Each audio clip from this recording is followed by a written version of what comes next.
Fit friends, it's Melissa, and today we're going to be talking about how to get up off the floor if you have found yourself in the unfortunate situation of having fallen. Now, the content in this video is for informational purposes only and is not intended to substitute for medical advice from your healthcare provider. So let's get into it. What I'm going to do is we're going to watch the video. I'm going to talk my way through it. And at the end of the video, I'll kind of recap some important elements to think about. And then we'll watch the video again. And then we'll talk about how we address these elements in our Feeling Fit class. So let's go ahead and start the video. As you can see, I've fallen down on my right hip. I'm a little bit jarred. The first thing I'm going to do is just take a moment. Take a moment and take a breath. Try to slow down my breath. Because when we're fearful after having fallen, our breathing rate will increase. So we want to try to calm that as much as possible. I'm going to go through a whole, an all over body scan. Now I'm choosing to lay all the way back. Now you don't have to lay all the way back. I'm just showing this as an option. Doing an all over body scan. Do my wrists hurt? Do my elbows hurt? Then I'm going to roll over onto my side and get into a side-lying position so that I can travel across the floor and get to a chair to help myself up. Now, this is one way to travel across the floor. Another way is to do the inchworm, which I like to call it. I'm, again, pressing through the floor, lifting my hips up and pushing my hips back. Whatever way works for you, you're going to get to a chair. And once you get to the chair, the next step is to try to get into an all-fours position of hands and knees. I'm going to take a breath in, exhale as I lift my hips up. The next step is to place the hands on the chair, take a breath in, and lift one leg up, whatever leg works for you. So you're in kind of like a full split squat, leaning my torso forward, pressing through both hands and feet. I'm going to lift up and then turn around and have a seat. So let's go through those elements. Now, the first step is really to just take a breath and see where you are hurt or if you're hurt at all. You can stay in that sitting position or you can lay down as I show in the video. The next step is to get in a position where you can move your body across the floor to get to a chair or to get to a phone to call somebody if you're not comfortable getting up off the floor. So you can do a sideline scooch as I show here on both arms. Now, if your wrists are sore, if you try to break your fall with your hands, that might not feel comfortable. You can do a sideline scooch on your elbows as well. You can also do that inchworm scooch as I show. The next step is to get into an all-fours position. Place one leg up, lean the body forward, similar to that sit-to-stand video. Let's try to use some leverage as we try to get up off the floor. And then press both hands into the chair, pressing both feet into the floor, taking a breath in, and exhaling as I come up into the chair. So let's go through the video again. Again, the first step is I'm going to just kind of reassess where I'm hurt, if I'm hurt at all. It is so jarring when we fall.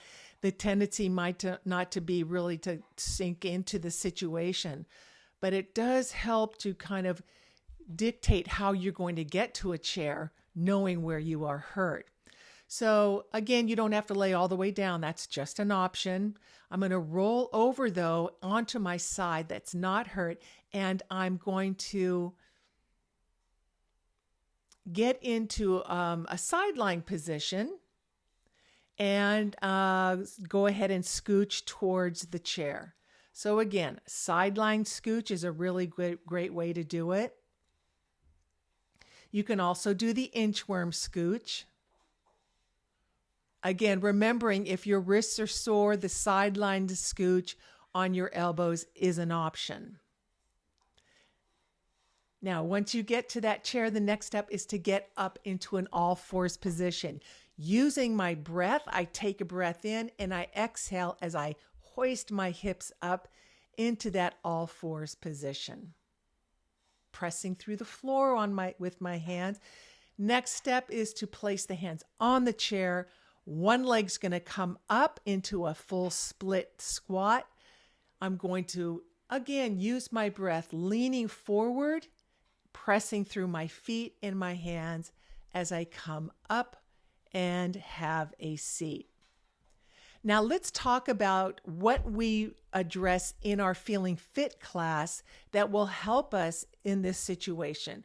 Number one, we do a lot of pushing and pulling, those functional movements that are so important that we don't want to lose that ability to do. So either with the weights, let's talk about just the pulling motion. So the rows with the dumbbells or the rows with the bands hooked around our feet.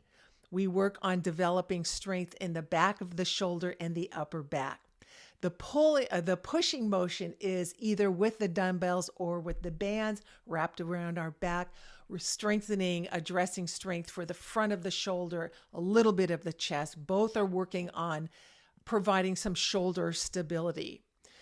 So the next step is using those skills, pushing and pulling, to get you across the floor. The next element is what I talk about in class all the time, is that notion of core stiffness, using your core to give you more power and to protect your spine from injury. So core stiffness is thinking about taking a breath in and exhaling and pushing out in all directions in the torso, in a matter of speaking. So if you think about one of those newsletters a few weeks back where I had the diagram where we were looking down on the diaphragm, and using that diaphragm to push out is so important, gives you a lot more power than you think it would.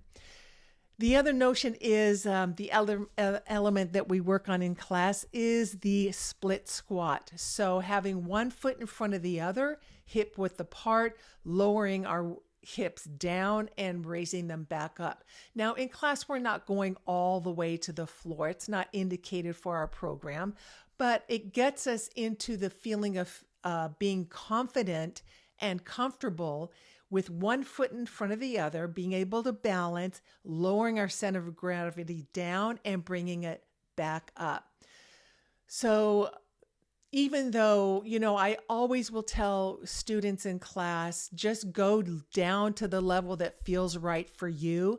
Even if you're lowering your hips down just a little bit, it is still kind of addressing and working on that brain to leg connection, so that if you're in this position, there is some kind of recall with your brain to your legs.